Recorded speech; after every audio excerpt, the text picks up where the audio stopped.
What's up, Inkie peeps? It's Adele from Inkie Quill, and today we've got a 6-page process video. So get comfy, grab yourself a nice treat, grab a project to work on, or just put your feet up like I am right now, and I hope you enjoy this. So for today's challenge yourself, I thought we would tackle memorabilia.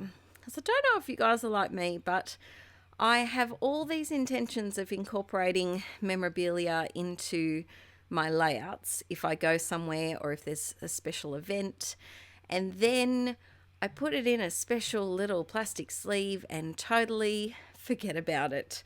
So I'm really trying. I found this magical plastic sleeve that I had stashed in my craft room and totally forgotten about, of memorabilia from 2015. And 2015 was the year that I abandoned my project life. I just got too overwhelmed with it. I will one day go back and complete it. Archie might be in university by then, but it will get done eventually. And I have all this memorabilia that I'm trying to tackle, and I thought today would be a good day to tackle the memorabilia from a friend's wedding. So the way that I am tackling this, let's see how many times I could say tackle in one sentence, is that I'm using giant photos, and they're not too giant. They're probably about 8x8. I just printed them at home on my Epson. What printer do I have? I don't remember what the name of it is. If you do want to know the name, let me know. But it's just an Epson. It's a 15,000. I know that, but it might have some numbers and letters in there as well. And the first thing I'm doing is I went through my photos and I printed a whole lot of them in 3x4 size, going horizontally. So not the usual, not how I usually print 3x4 photos. And the reason why I did that is because most of the photos were that way anyway, because they're all the professional wedding photos that were taken on the day, stolen from Facebook. And if you print them small, the quality is fine. So the first thing I did was I grabbed the large photos and I sorted out which bits of memorabilia would go best with each of them. And then I got all of these little photos and I roughly sorted them into like pre-ceremony, at the ceremony, at the start of the reception, and then dancing photos. Because I saw that there were really 4, time periods to document. And I like to put my pics in chronological order. You don't have to, of course, but I find that if I have an event that I have a lot of photos for and I just want to get it scrapped and there's not too much to journal about or write about, I find that this is a really easy way to get a whole lot of photos into your album without worrying too much about having to do a lot of scrapping. And same with using large photos. It's a good way to document special times and take up some space and really let the attention be on the photo without needing to do too much embellishing. So that's my goal for today, to get 4 quick and easy layouts done and 2 pages of pocket scrapbooking. I rediscovered this in my magical travels in my craft room of reorganizing. Notes and Things, I think, is without doubt my favourite crepe paper collection of all time. The ephemera pack for Notes and Things was by far my favourite ephemera pack I've ever touched. I wish I had more of it. I sadly don't, and it's just, I can't get it anywhere. It's all sold out. But it was perfection in an ephemera pack for my style. Everything was small. I absolutely loved it. And so when I found that I had another set of the cardstock, chipboard stickers, I was really, really excited. I'm sure you guys understand. You guys are the only people that would understand fellow excitement over like stickers and bits of cutout cardstock. not many of my non-scrappy friends would understand my excitement about that. They would just think I was a little bit weird, but that's why it's good that we've found each other and we've got our little inklet community where we can get excited about paper. Back on track, Adele. I have got baby brain at the moment and my mind isn't working with words properly, so I do apologise if I call things the wrong thing. You'll know what I'm talking about. Look at what I'm doing instead of listening to what I'm doing, because yeah, I'm really feeling very foggy these days. So for this one, this is the kind of the intro page, and I felt like it was appropriate for the intro page to have the actual invitation on there. And because these are quite a few years old and have seen better days, they're a little bit bent around the edges, the invitation and the menu. I did just trim it down slightly. It also let me have a little bit more space for the photo to be seen as well. And I'm doing something which I don't think I've done before. So the background paper is from Cocoa Vanilla, as is the ephemera pack. And usually I wouldn't use the same florals from a background for the ephemera pack as well. But I thought I'd give it a go, and I really love the way that it looked. Something that made these 6 pages come together really easily is that I did not a grab 5, but I grab a little bit of stuff. So new series coming soon. No, there's not going to be a new series, but I grabbed a little bit of stuff. And so I tried to keep it to a few main supplies. So I used the Cocoa Vanilla ephemera pack and chipboard pack.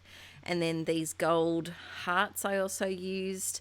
And then a couple of sticker sheets that you'll see just there in the bottom left of the screen.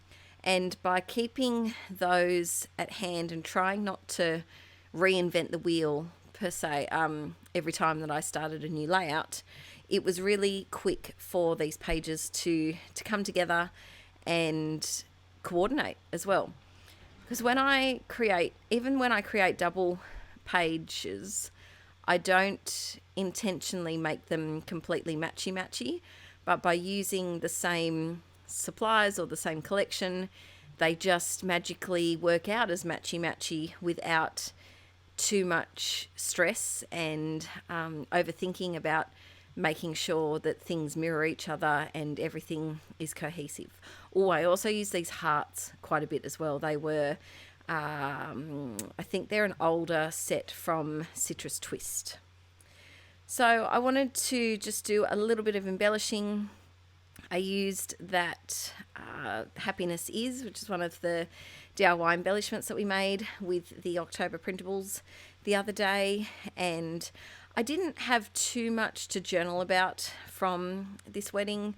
I just wanted to do a couple of, more so the who, what, where, when, why, the 5 W's, and I didn't have to do any lengthy journaling. I just didn't feel the need to, and I think that journaling is important, but also sometimes it's great to just make pages that document a memory without requiring an entire page of written documentation to go along with it, if that makes sense. I hope that made sense. So the first page is all finished. It's really easy to put together, and I love the way that flower, the pink flower, and the leaf overlap the top of the photo so that the edge of the photo isn't too harsh. So this is my next one, and I do find that if I'm doing a couple of pages in a row or documenting a trip, I like to put all of the photos in the page protectors first before starting. I just find that it kind of sets up how they're going to be, and I don't get too confused and either make layouts that are the wrong size or put things in the wrong place.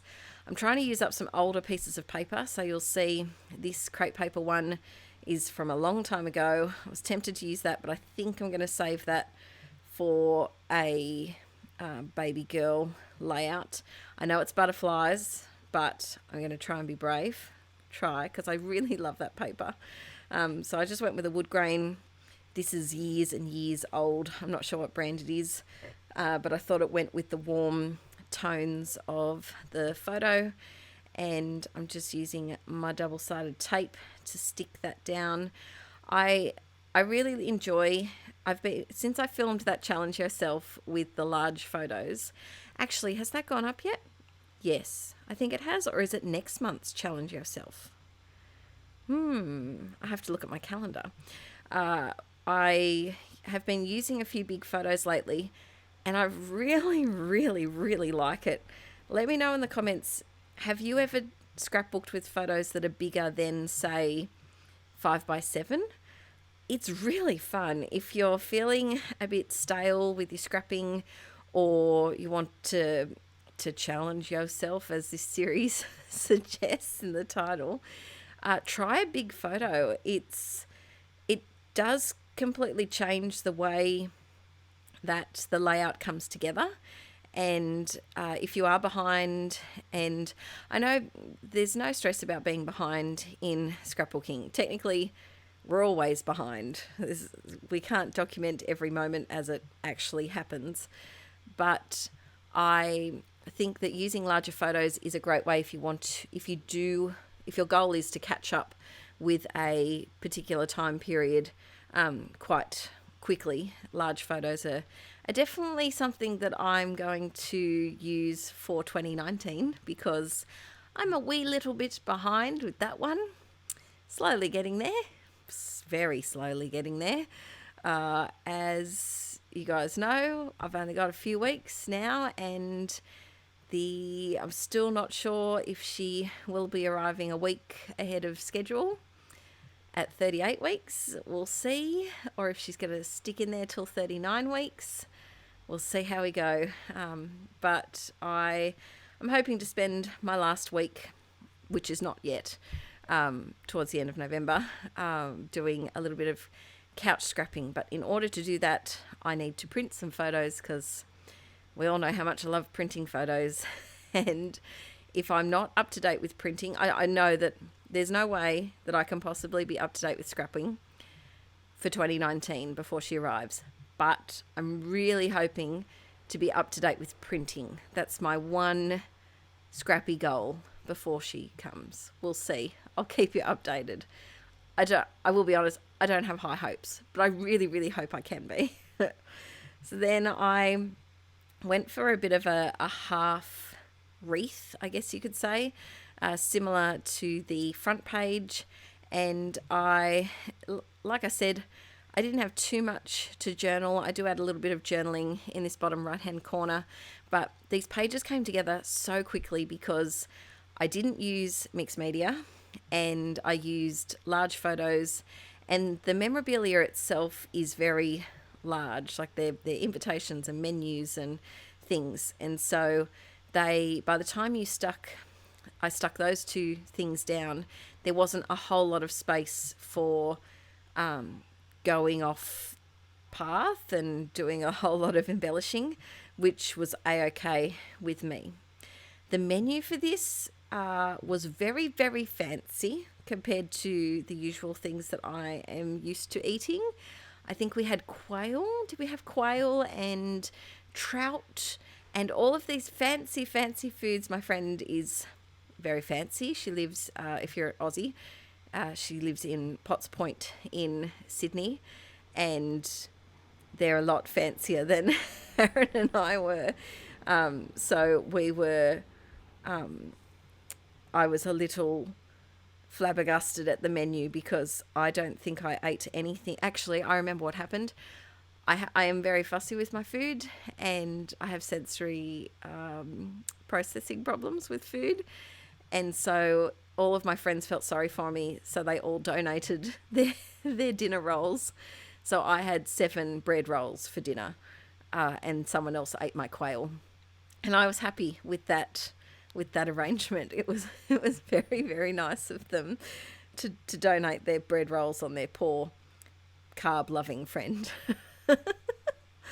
Oh dear. So now I wanted to break up the layouts and the 12 by 12 layouts and the 9x12 layouts at the end with my PL. So now we're on to PL, and I stuck down the little pocket thing that you get for your card when you check into a hotel.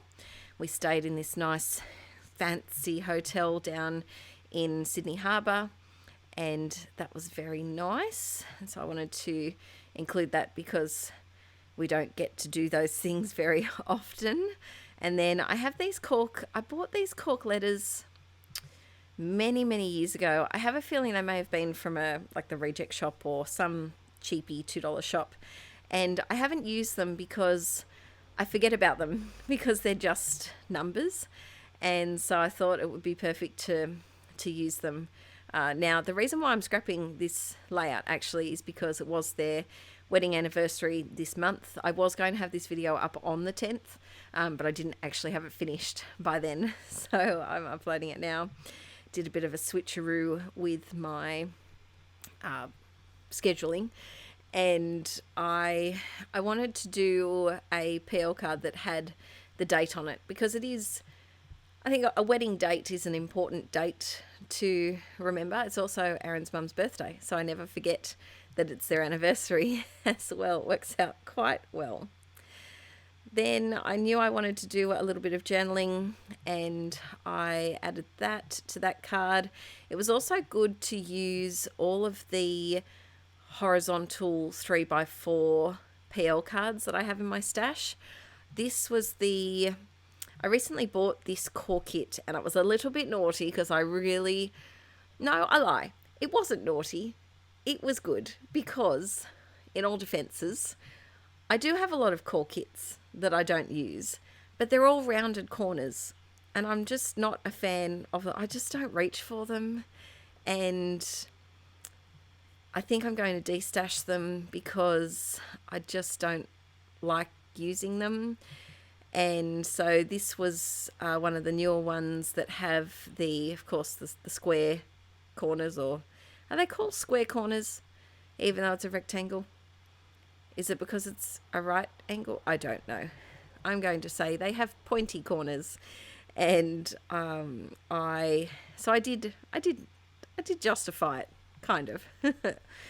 So for this one, I have no idea where my name card went. It's been a few years, so it's probably long gone.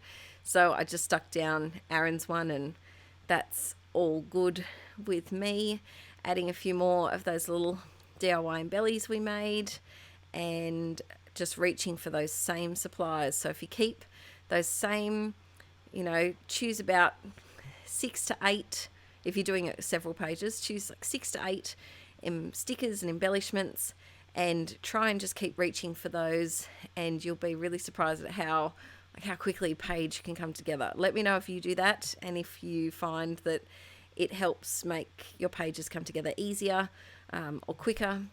For this one, I wanted to write something, but I had no idea what. When you want to do something written, but you don't know what to say. You've said all of the things that you want to say, and so I did just, what did I end up writing? I think it was like time to party or something very, very vague, but it does work out.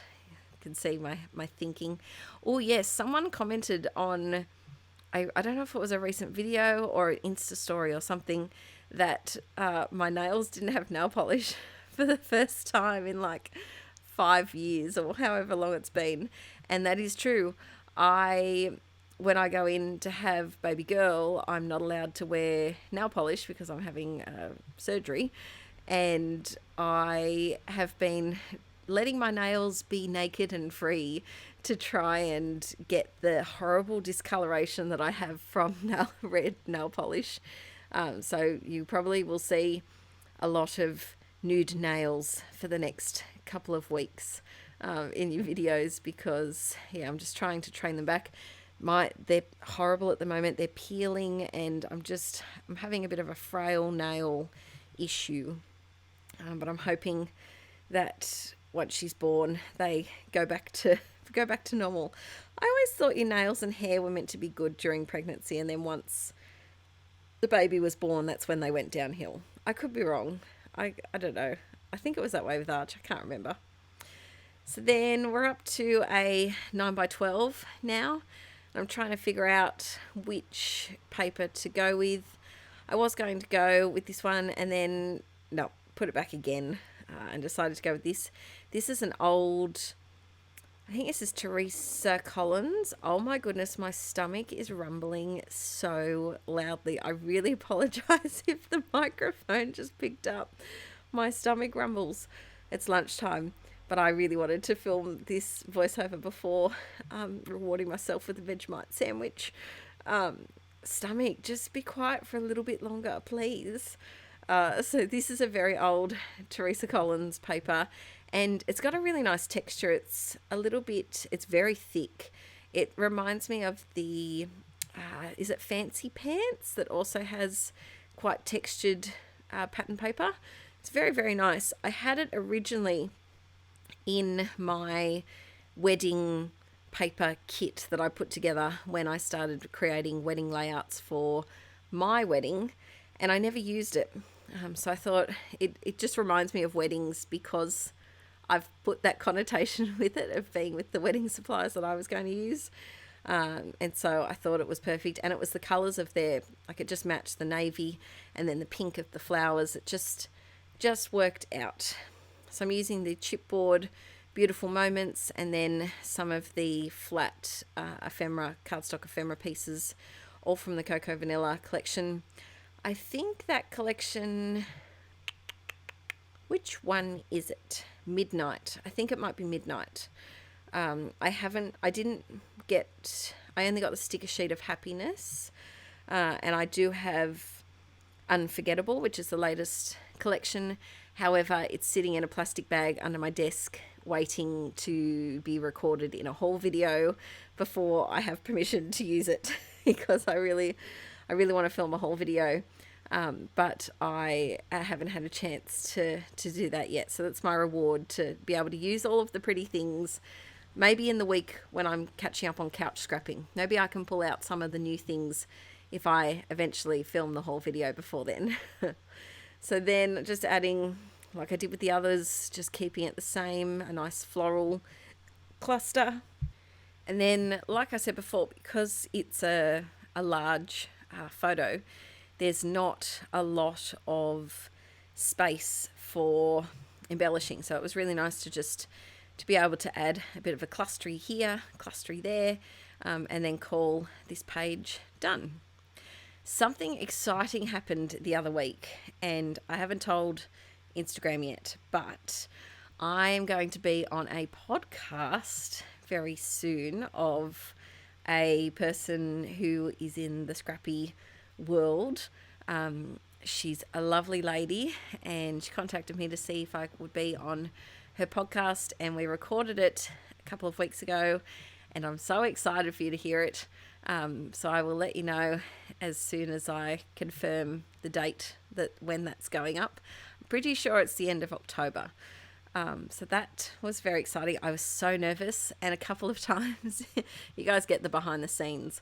But I was also really breathless because at the time baby was kicking like mad and kicking right like towards my lungs and winding me a little bit. But I could hear my voice shaking at a lot of times. I was so nervous. So if you do listen to it, let me know if you can tell how nervous I am. I will give you a hint. The person's podcast, she has collections with American Crafts, and her last name could possibly be a fruit. See if you can guess who it is. So that should be coming out very soon, which I'm just gobsmacked about. But while I've been talking, added some Heidi Shining, and because there was a lot of empty space at the top of this photo, and I'm calling this one done. So now we're on to the final layout, and it's taking everything for me not to sing the final countdown. I love this photo. I'm pretty sure we were dancing to Get Low by Little John and the Yin Yang Twins, And if you are familiar with that song, it's not really a classy wedding song, but it's our song. And Nina, the bride, included it in the dance list. No, the music list. That's what I'm looking for. And when it came on, I just remember that we all went wild because the six of us went to high school together, and it was our jam. Whenever that song came on at a school disco, we got down and danced. And then in our first clubbing days together, and still now, it's you know how you have that one song with your friends that just makes you want to dance. That's ours for sure. I realised that I hadn't cut my paper yet, and I thought it might be handy to cut my paper first before I stick my photo on. And this paper, I think it's a cocoa vanilla one as well. I'm pretty sure. And I just thought it was nice to contrast. I was going to do the black and white side, but I thought with a black and white photo, it'd be nice to contrast it with a bit of a colour. And you'll notice that I haven't matted any of my photos. A couple of reasons for that. The first one is that I was able to print them at home and leave them with a white border. So technically they have a bit of a mat around them. But then also I knew that I was doing 9x12 layouts, and space would be kind of a little bit squishy with those ones. And I wanted to try and keep a bit of consistency. Even though this isn't an album by itself, when it's in the larger album, it's kind of like it's like a chapter within the album, if you know what I mean. They all coordinate and go together. And so I wanted to make sure that if I matted one photo, I was going to mat them all. So I'd rather just not mat any of them and have them be able to fit on the 9x12 page. I added that embellishment. Now that embellishment, honestly, I have struggled with a lot. It's chipboard and it's very large, and I don't know, I've just struggled with using it, but it gives me major wedding vibes because it's a vase with little flowers in it, or a jar with flowers, and to me that's very wedding-ish. So I thought it went well there. I also had a red nail polish scrape on this part of the invitation, which is just, I have red nail polish scrapes just on everything. If you go through any of my books or albums or journals, you'll see them everywhere. And I wanted to cover it up a little bit, so it worked out well. I added the memorabilia that I added for this one was all about the dinner and dancing part of it, because I thought it worked out quite well. And this is the final page. So I had a lot of fun putting this together, and even though I don't do double page layouts often, I do really like making these multiple page process videos that have several pages from the same event or from the same time period, and I love watching how they all come together. So let me know if you'd like to see more of these, like flash or throwback maybe, so documenting events from the past, and how I'm going to do that, or if you'd like to see my 2015 album come together. I might work on that next year, and I will see you guys in the next video. Bye.